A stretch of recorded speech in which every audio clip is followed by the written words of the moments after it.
सावन का महीना चल रहा है। अब कांवड़ यात्रा शुरू हो गई। कांवरिये तरह तरह का रूप बनाकर, तरह तरह का कांवड़ लेकर चल रहे हैं। आश्चर्य हुआ, सैकड़ों मील की यात्रा लोग लेट लेट कर रहे हैं, अपने शरीर से नाप रहे हैं। कठिन तपस्या है भाई। तो आप ये मान लीजिए कि हम शरीर से श्रम करने से शरीर निरोग होता है। शरीर से श्रम करने से आस्था में हम डूब करके काम करेंगे तो हम एक आदमी को देखे शिव की मूर्ति ही बनाकर कंधे पर दोनों पैर लटका के ले जा रहा है। उसने शिव जी को ढोना शुरू किया। तो भगवान शिव क्या है? परमात्मा है, खुदा है, गॉड है। वो हमको ढो रहे हैं। कभी कभी होता है कि हमको भी उनको ढोना चाहिए।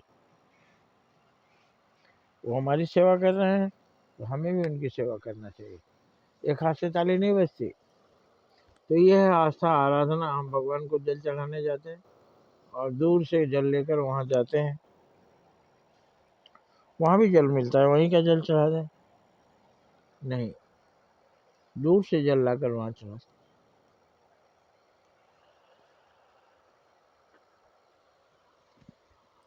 अब सोचिए कि सब कुछ ईश्वर मैं है। तो सावन और भादों का महीना आप कितना जल देते हैं अपने पौधे को? कितनी हरियाली आप ला पाते हैं? अपने घर के पौधों को दे ही नहीं पाते पानी। अपनी प्यास आपकी बुझती नहीं। तालाब का प्यास कैसे बुझाएंगे? नदी का प्यास कैसे बुझाएंगे? कुएं का प्यास कैसे बुझाएंगे? धरती का प्यास कैसे बुझाएंगे? रेगिस्तानों का प्यास, जंगलों का, अमेजन के जंगल। अब इनको पानी की जरूरत है। आप क्या सोचते हैं कि बगीचे के पेड़ को हम पानी नहीं देते तो वो बिना पानी का रहेगा? जिंदा रहेगा? फल फूल हमें देता रहेगा? ये सावन भादों 2 महीना जो बारिश होती है, और बारिश का मौसम 4 महीना रहता है, लेकिन सावन भादों मेन है। तो सारे जंगलों को, सारे धरती पर घास पौधे जो हैं, जड़ी बूटियां जो हैं, सब तो वनस्पतियां जितनी हैं, सबको प्रकृति भगवान जल देते हैं।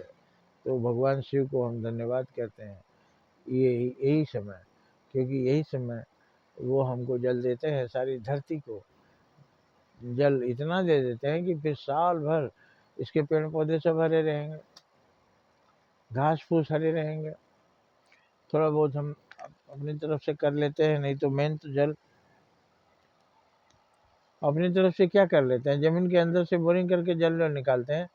वो किसका जल है? वो वर्षा का ही जल है तो जमीन के अंदर।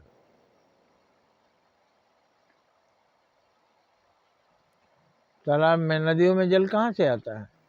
ये जो 4 महीने पानी बरस जाता है, सावन भादों जो मेन बराबर बारिश होता है, तो पहाड़ों में पानी भरा रहता है। पहाड़ों की दरारों में, घाटियों में जो पानी सोख के रखता है, वही पानी कहीं रास्ता पाके निकलता है धीरे धीरे। वही पानी सालों भर बरसता है। हिमालय से आने वाली नदियों में सालों भर पानी रहता है, क्योंकि सालों भर पानी वहां से आते रहता है। जो पानी है वो आता है, उसके बाद जो बर्फ जमा है, बर्फ पिघल पिघल कर आता है, और फिर तब तक अगला साल आ जाता है वर्षा का, फिर वर्षा होता है। तो भगवान सारी धरती का जलाभिषेक कर रहे हैं। हम सबका भी जलाभिषेक कर रहे हैं। इसलिए हम उनका जलाभिषेक करते हैं कि आपने हमें जलाभिषेक किया, हम आपका कर रहे हैं। आपने मुझे रात दिया, हम उपासना कर रहे हैं आपके। तो जो नदियों में, तालाबों में, जमीन के अंदर बोरिंग करके हम पानी निकालते हैं, वो पानी भगवान का दिया हुआ है वर्षा के रूप में। पानी धरती, पूरी धरती को सराबोर करके जाता है। वही पानी से साल भर काम चलता है। वो पानी जाकर फिर सागर में मिल जाता है। फिर बादल बनता है भाप से, सागरों से। जो जमीन से 3 गुना पानी है, तो 3 गुना हिस्से से जो वाष्पीकरण होता रहता है, वही पानी तो जाकर बादल बनाता है।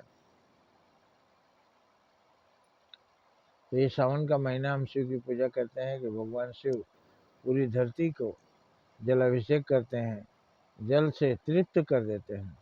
अब अगले साल तक हमें पानी की ज़रूरत नहीं रहेगी। अगले साल वर्षा में मतलब 8 महीने हमारा काम चलता रहेगा। ये भगवान की अद्भुत व्यवस्था है। भगवान की कितनी सुंदर व्यवस्था है कि पूरी धरती को एक ही बार सींच के चले जाते हैं, पूरे साल हरियाली रहती है। अमेजन के जंगलों में, रेगिस्तानों के अंदर भी पानी, पूरी धरती को पानी से सराबोर कर देते हैं। धरती कितना है? 1/4, 3/4 तो पानी है, वही भाप बनकर। तो सावन के महीने में हम शिव की उपासना करते हैं, कांवड़ लेके जाते हैं, और भगवान भी कांवड़ लेकर आके हर साल सावन भादों में पूरी धरती पर वर्षा करते हैं, पूरी धरती का जलाभिषेक करते हैं। धन्य है भगवान। गुरु में भी तू, शिष्य में भी तू, खुद ही खुद को पढ़ावे, तेरी महिमा समझ न आवे। सभी जीवों में तू अब परमात्मा है, तू